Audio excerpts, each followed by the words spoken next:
For Alexander Volkanovski, that number right now around minus 130 or so, depending on where you look. I mean, he's gained value, a 12% increase on his line from when this opened at around minus 175. I personally think that Volk is one of the most underrated athletes on the planet, so clearly very much psyched about the fact that there's going to be a little bit less of the juice on this line. I mean, the Grizzlies extraordinarily bearish right now, third worst in the West. Yes, snap that 8-game losing streak against Houston, saw all kinds of good things from Triple J, Jaren Jackson Jr., but guess what? Man ain't playing tonight. So what does that mean for the Milwaukee Bucks? It means that you get that spread gassed all the way up to minus 11.5. Honestly, two titans of their respective kind of strengths, so to speak, right? Aljo, the minus 175 favorite, arguably one of the best wrestlers in the entire sport of mixed martial arts. But who's one of the best takedown defense artists in all of MMA? That's Calvin Kattar. I mean, when you take a look at just what this guy has been able to do in stopping some of the best and taking him down, 92% on a takedown defense rate. That this is not exactly the prettiest NBA slate, but I'm a big believer that one man's trash, another man's treasure, and we may have some treasure on our hands tonight with a couple of picks. Now, Memphis, they've gone through the injury forest and hit every tree on their way out, Kevin. I mean, just look at the stars, right? JJJ tonight, Ja Morant, obviously been gone for a long time, but no Marcus Smart, no Desmond Bane, no Brandon Clark. Top 5 in steals per game as well. I don't think it's going to be as easy for Minnesota to be able to penetrate down low as they have been able to in previous games. 215.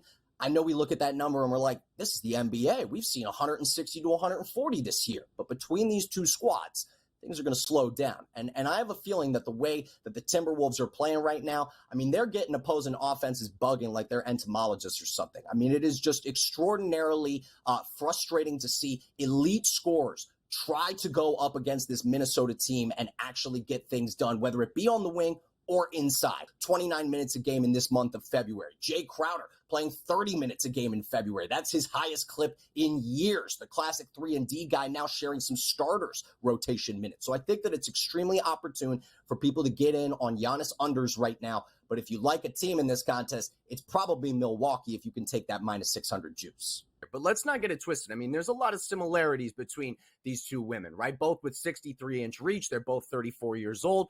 Both have 3 losses. Both also averaging the same number of significant strikes landed per minute. But that's where the similarities stop, Kevin. Let's be honest. Zhang Weili is the greatest Chinese athlete on the planet. She's been able to do it time and time again and just prove her value.